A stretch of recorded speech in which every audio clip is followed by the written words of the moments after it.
विज्ञान भैरव तंत्र का ये सूत्र कहता है,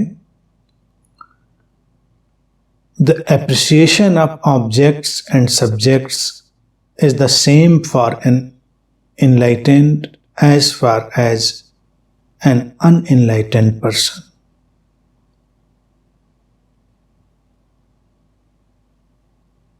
The former has one greatness, he remains in the subjective mode, not lost in things. अर्थात सूत्र कहता है कि वस्तुओं और विषयों का गुणधर्म ज्ञानी और अज्ञानी के लिए समान ही होता है। ज्ञानी की महानता ये है कि वो आत्मगत भाव में बना रहता है, वस्तुओं में नहीं खोता।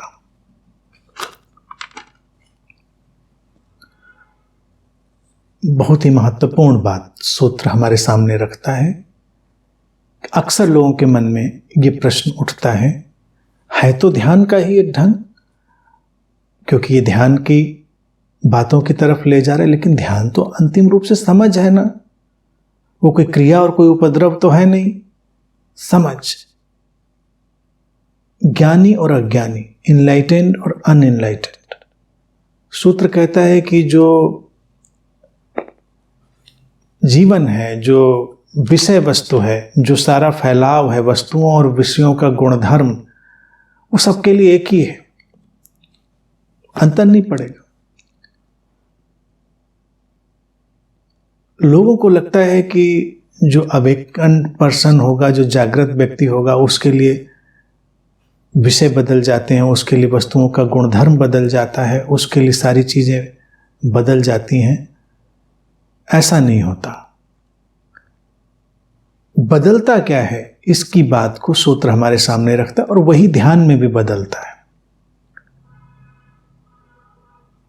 आत्मगत भाव में बना रहना, अपनी प्रेजेंस में कायम रहना, अपनी उपस्थिति में ठहरे रहना, rooted in being, rooted in presence, connected to the source.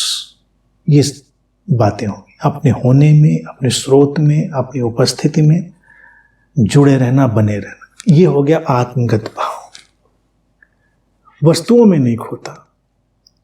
तो ज्ञानी और अज्ञानी, अनलाइटेंड और अनइनलाइटेंड में यही अंतर हो। सब वही रहेगा, कोई अंतर नहीं। वही बातें, वही जीवन, वही खाना पीना, सोना, चलना फिरना, घूमना, सब वही रहेगा। अलग क्या करेगा? कई बार लोगों को आश्चर्य होता है कि अगर एक इनलाइटेंड व्यक्ति होगा, एक ज्ञानी होगा, तो उसके जीवन में अलग क्या होगा? खाना भी वो तुम्हारी तरह खाएगा, विश्राम भी तुम्हारी तरह करेगा, तुम्हारी तरह बाजार जाएगा, सामान लाएगा। अब मैं बहुत बड़ा कोई गुरु हो गया तो बैठा हुआ है अपने घर में, लोग जा रहे हैं, सब काम करके आ रहे हैं। अब मान लीजिए मैं गया कहीं, लाइन में लगा हुआ हूँ काम के लिए, तुम आते हो, देखते, अरे लाइन में लगे आप, तो लाइन में लगेंगे तो कहाँ आसमान में लटकेंगे? काम तो लाइन में लग के ही होना है, तो लाइन में ही लगना पड़ेगा। सूत्र कह रहा है कि व्यवहारिक जो जीवन है वो ज्ञानी और अज्ञानी का बदलता नहीं, वही काम है। कैसे बदलेंगे बताइए? आपके सामने भोजन आएगा, आप भी वैसे ही खाएंगे कि ज्ञानी कुछ अलग तरह से खाएगा, सिर के बल खड़े होके। लेकिन फिर ज्ञानी लोग उसमें कोशिश करते हैं कुछ तो बदलाव किया जाए, कुछ पूजा प्रार्थना, कुछ अभिमंत्रित करना, कुछ टेक्निकल डिफरेंस पैदा किया जाए। ये सब शुरू होता है पाखंड। ये सब आचरण के तल पर बदलाव पाखंड का आमंत्रण बन जाता है। सूत्र अब इतने प्राचीन समय में देखे सूत्र लिखे गए, लेकिन तब भी ये सब रहा होगा, पाखंड का वातावरण, सारा बिखराव। तो इसीलिए सूत्र इस बात को लाता है। वो कहता है कि ये अंतस बदलता है, उसका अंतरतम बदलता है। वो तो दिखेगा नहीं, वो तो जब आप स्वयं उसमें होंगे तब आपको दिखेगा। ओ, इसीलिए कहते हैं ज्ञानी ज्ञानी को पहचान लेता है। कैसे पहचानता है? जैसे रसगुल्ला रसगुल्ले को पहचान लेता है। एक रसगुल्ला रस में डूबा पड़ा था, उसने जब दूसरे रसगुल्ले को रस में डूबे पड़े देखा तो पहचान गया, अच्छा ये अपना ही भाई है। जैसे कहावत कहते हैं ना, खरबूजा खरबूजे को देख कर रंग बदलता है। कभी सोचो, खरबूजा खरबूजे को देख कर रंग बदलता है, क्या पड़ी खरबूजे को, भाईचारा है अपना खरबूजों का। तो ये सब पहचान आती तब है जब आप उस रस को जानते हैं, आप उस जब आत्मगत भाव में स्थित रहने को जानते हैं। तो जैसे ही आप किसी को देखते हैं और वो आत्मगत भाव में है, यानी कि अपनी प्रेजेंस में उसकी जड़ें जमी हुई हैं, दिख जाता है। सामान्य व्यक्ति, जिसको सूत्र कहता है अज्ञानी, वो वस्तुओं में खो जाता है। वस्तुएं केवल वस्तुएं नहीं हैं, पदार्थ, वस्तुएं हर बाहरी स्थिति है। बाहर जो भी स्थिति है, वस्तु वस्तु के रूप में, परिस्थिति के रूप में, विचार के रूप में, किसी भी चीज के रूप में, जो कुछ भी बाहर है, घटना दुर्घटना, वो सब वस्तु है, ऑब्जेक्ट है। आम व्यक्ति उसमें ही खोया रहता है, वो उधर ही देखता है। आम व्यक्ति देखिए किधर जाता है, अगर धर्म का उसको फीवर आए तो क्या करता है, मंदिर जाते हैं या कोई और धर्म स्थल जाते हैं, दर्शन कराते हैं। अब वो जब वहां जाता है तो उसको लगता है कुछ हमने धार्मिक काम किया, या हम कोई धार्मिक किताब पढ़ें, जो सैक्रेड बुक है वो निकाल के पढ़ें। अब सैक्रेड बुक पढ़ रहे हैं तो कुछ धर्म का काम किया, कुछ ज्ञान के मार्ग पर चले। कई लोग हैं वो ज्ञान का यही आंदोलन चलाने में लग जाते हैं, और अतीत से चल रहा है, कोई आज थोड़े शुरू हुआ, आज भी गाहे बगाए कोई ना कोई उभर के आ जाता है कि आप सबको हम ये सैक्रेड बुक्स पढ़ा के मानेंगे। सूत्र कहते हैं ये नॉन सैक्रेड है कहां पर, यहां पर ऐसा क्या है जो दिव्य नहीं है। पत्ते पत्ते पर यहां वही लिखा हुआ है जो कहीं भी लिखा जा सकता है। पढ़ सको तो पढ़ो, अगर पढ़ ही ना सको तो लिखा भी हो तो क्या है। वस्तुएं, ये सब वस्तुएं हैं। व्यक्ति उनमें जब जाता है तो उसको एहसास होता है कि हाँ ये बात तो हुई। हमारे संबंध हम उनको भी वस्तु बना देते हैं, हमारे लोग हम उनको भी वस्तु बना देते हैं। कभी गौर से देखिए। और सबसे बड़ी जो हिंसा है वो यही हिंसा है कि किसी भी व्यक्ति को, जीवंत व्यक्ति को किसी वस्तु में बदल देना। अब वस्तु की जब बात कही जाती है तो लोग लगता है नहीं नहीं, हम तो वस्तु में थोड़े बदल रहे हैं उसको, क्योंकि अब हम उसको कप प्लेट प्याले की तरह नहीं डील कर रहे हैं। लेकिन अगर गौर से हम देखेंगे तो हमको लगेगा हमने बना तो उसको ऑब्जेक्ट ही दिया है। ऑब्जेक्ट का मतलब है उसकी सीमाएं फिक्स कर दी हैं, उसके आइडियाज फिक्स कर दिए हैं, उसके बारे में परसेप्शन फिक्स कर दिए हैं, उसके बारे में हमने सारी जड़ता को अपने अंतर्मन में बिल्कुल फिक्स कर दिया है। वस्तुएं फिक्स होती हैं, व्यक्ति फिक्स नहीं होते, यानी कि व्यक्ति तयशुदा नहीं होते, वस्तुएं तयशुदा होती हैं। तो हम तो ऐसे ही बनाते हैं सारे संसार में लोगों को, और फिर उससे आती है पीड़ा। तो अज्ञानी के जीवन में जो संताप है, जो पीड़ा है, वो इसीलिए है क्योंकि वो वस्तुओं के जगत में खो गया है। उसने पूरे संसार को एक वस्तु ही बना दिया, अपने जीवन को एक वस्तु बना दिया है। वस्तुएं या पाई जाती हैं या खोई जाती हैं। वस्तुओं का संताप यही तो है। वस्तुएं पाई जाएंगी, खोई जाएंगी, अधिग्रहित की जाएंगी, नष्ट की जाएंगी, या हो सकती हैं, कुछ भी हो सकता है। वस्तुओं के साथ तो कुछ भी संभव है। लेकिन जो आत्मगत भाव है, जो प्रेजेंस है, जो सेंस ऑफ बीइंग है, वो तो न खोती है न पाई जाती है, क्योंकि वो पाई हुई ही है। पाया तो उसको जाएगा जो कहीं ना हो पहले। वो तो हमेशा है, जो हमेशा है वो हमेशा है, उसको पाने का तो कोई मतलब नहीं रहा। ज्ञानी के अंदर यही अंतर है कि वो उस शाश्वत केंद्र से, उस शाश्वत सत्ता से जुड़ा हुआ है, शाश्वतता से। इतनी सी बात, अब सोचिए कि इतनी बात के लिए सूत्र विज्ञान भैरव तंत्र में क्यों रखा होगा, क्योंकि ये बहुत महत्वपूर्ण बात है। विषय वस्तुओं का गुणधर्म ज्ञानी अज्ञानी के लिए एक ही जैसा रहेगा। व्यवहारिक रूप से कोई भी अंतर हमको नहीं मिलेगा, मिलना भी नहीं चाहिए। जब व्यक्ति इसको नहीं समझ पाता है तो ज्ञानी अपने लिए विशेष आचरण का निर्माण करता है। क्या ज्ञानी के लिए कोई विशेष आचरण हो सकता है? वो उसी सामान्य आचरण में है। जीवन का जो भी व्यवहारिक स्वरूप है वो उसी में है, क्योंकि जीवन तो एक उपयोगिता, व्यवहारिकता और अंतर संबंध में ही चल रहा है। तो ज्ञानी अज्ञानी के लिए वो समान ही होना है। बस एक छोटा सा अंतर कि अज्ञानी तो हमेशा विषयों में खोया रहेगा, जो अज्ञानी है उसके लिए वो जो इनर स्पेस है व्यक्ति का, वो धुंधला बना रहता है, वो उधर नहीं मुड़ता। इसीलिए अज्ञान से ज्ञान की तरफ जब यात्रा होती है तो उसका मतलब यही होता है कि अब हम आउटर स्पेस से इनर स्पेस की तरफ मुड़ेंगे। हम वस्तुओं के जगत से आत्मगत जगत की तरफ मुड़ेंगे। वस्तुओं के जगत से मुड़ने का अभिप्राय यह नहीं था कि वस्तुओं को छोड़ा जाए। ये बातें तो हमेशा चलती रही थी भारत के वातावरण में, तो अतीत में और आज भी लोगों को गलतफहमी हो जाती, तो फिर हम वस्तुओं को त्याग देते हैं। वहां से शुरू हुई त्यागने की घटना। वस्तुएं त्यागी, घर त्यागा, संबंध त्यागे, कपड़े त्यागे, फिर हुए सन्यासी। सूत्र कहता है ये सब जो है ना, ये जड़ताएं हैं, नासमझियां हैं। समझ को मोड़ो और त्याग घट जाता है। अंतर कुछ नहीं पड़ना। संसार को क्यों बदल रहे हो?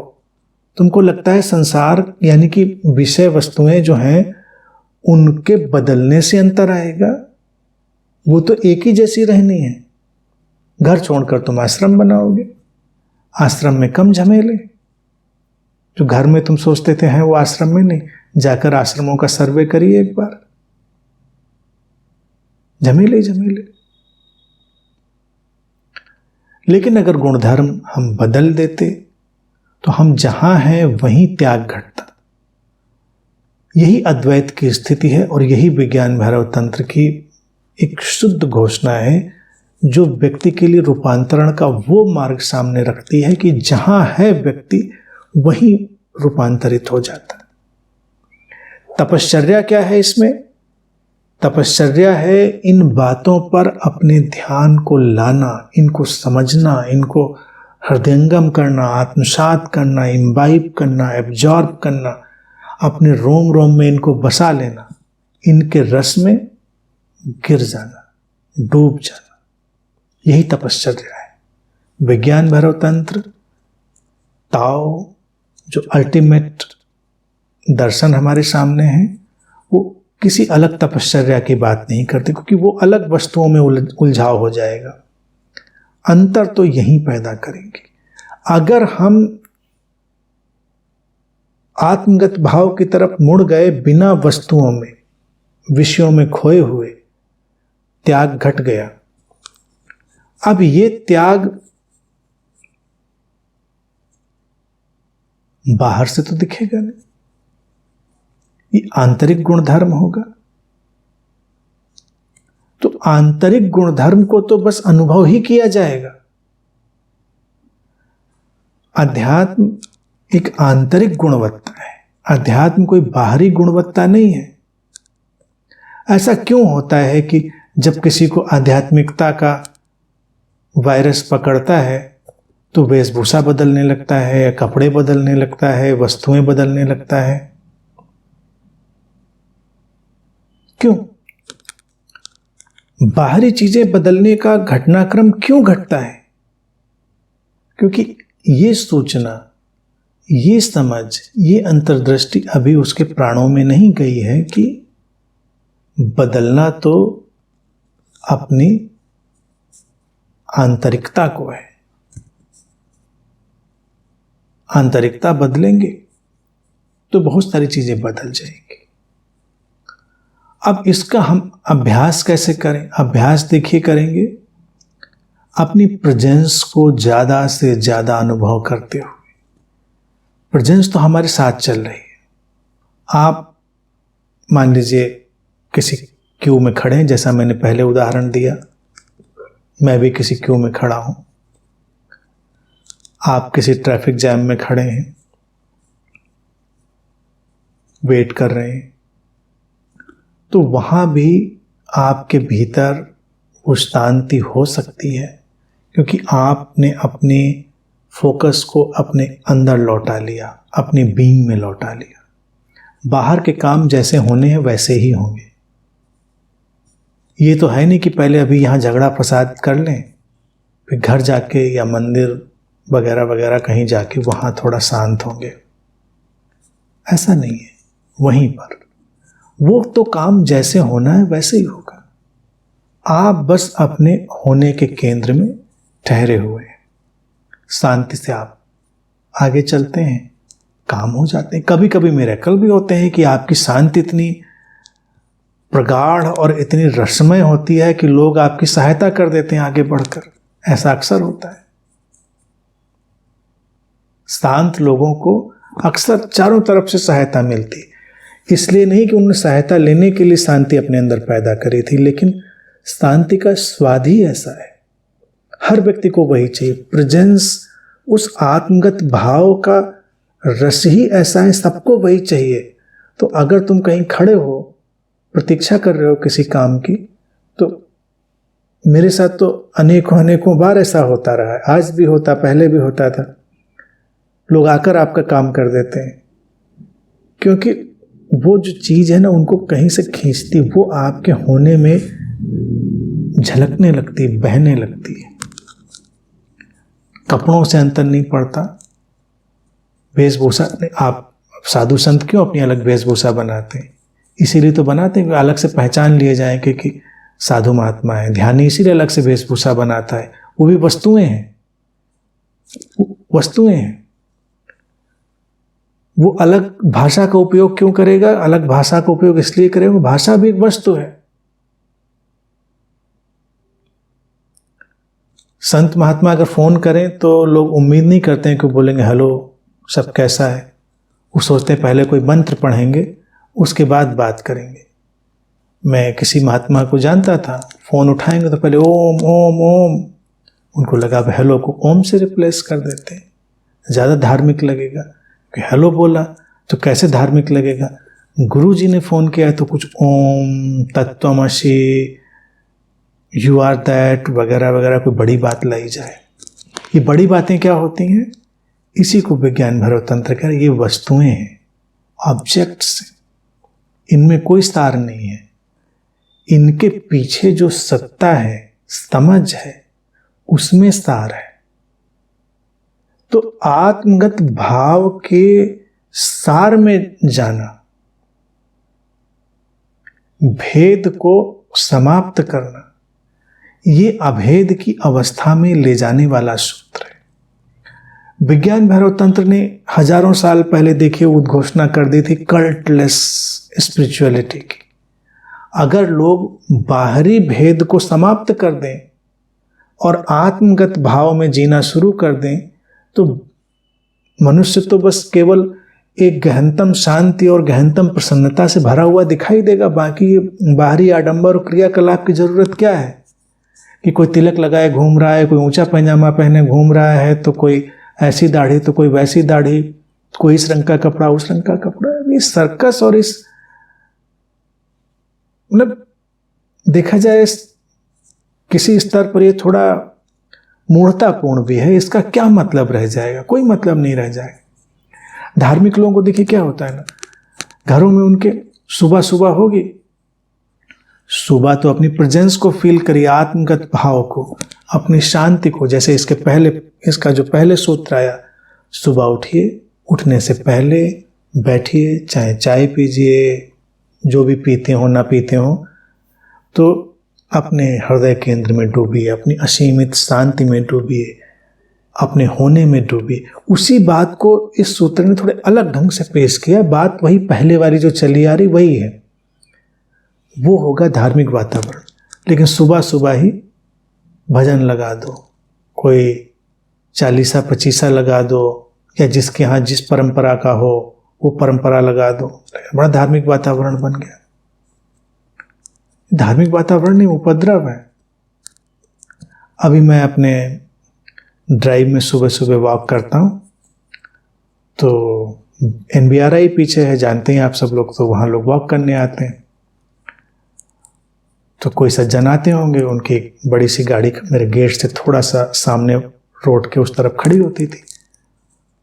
तो जो उनका ड्राइवर या जो भी सज्जन रहे होंगे, वो भी रहे होंगे आदि सुनने के, फुल वॉल्यूम पे हनुमान चालीसा, जय हनुमान ज्ञान गुण सागर, और फिर और भजन और ये सब लगा देता था। 2-3 दिन मैंने सुना। अब यही ज्ञानी अज्ञानी का क्या भेद होगा, देखिए। आपको लगा क्या मुझे करना चाहिए था? पहले मैंने सोचा, 2 दिन उसने इतना शोर मचाया कान में,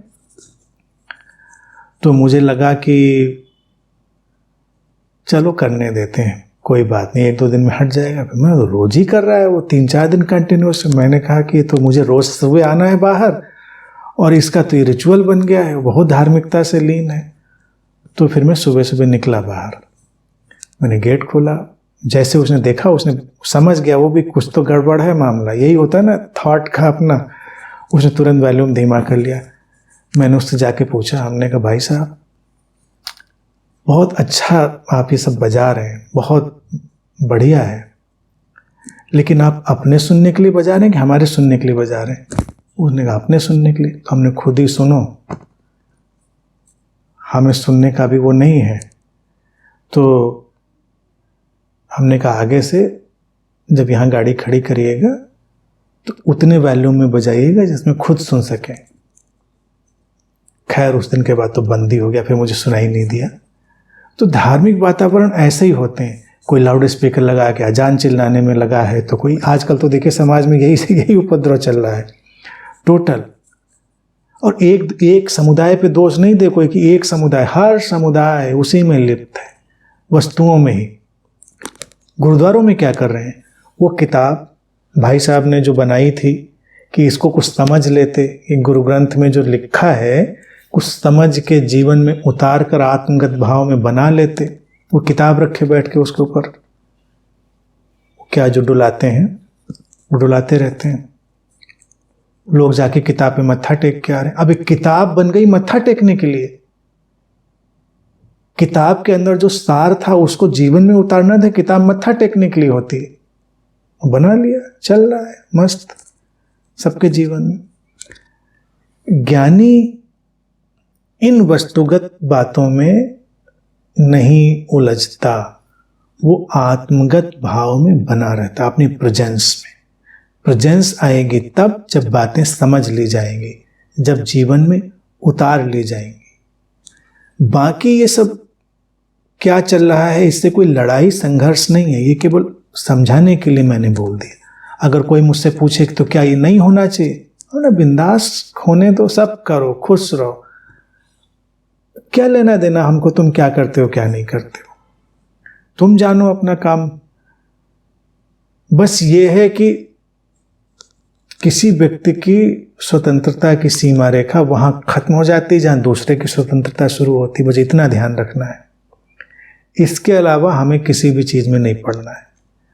ज्ञानी आचरण रहित होकर अपनी आत्मगत सिद्धि में जीता है, अर्थात अपनी टोटल बीइंग, टोटल प्रेजेंस में। और ऐसे अगर पूरे जगत में, पूरे संसार में लोग जीने लगे तो सोचो धर्मों की जरूरत क्या रह जाएगी, किसी पंथ, किसी समुदाय, संप्रदाय की जरूरत क्या रह जाएगी, किसी किताब, किसी खास चीज की जरूरत क्या रह जाएगी? कोई नहीं रह जाएगी, क्योंकि लोग तो जी ही रहे होंगे उस बात को। और आत्मगत भाव में जीने का जो परिणाम होगा वो वही होगा, वही चार स्तंभ जिनकी मैं बात करता हूँ, प्रेम की, प्रसन्नता की, समस्वरता की, शांति की। शांति गहनतम गुण है। हर धार्मिक व्यक्ति के अंदर उसके पूरी बीइंग में गहनतम शांति पाई जाएगी।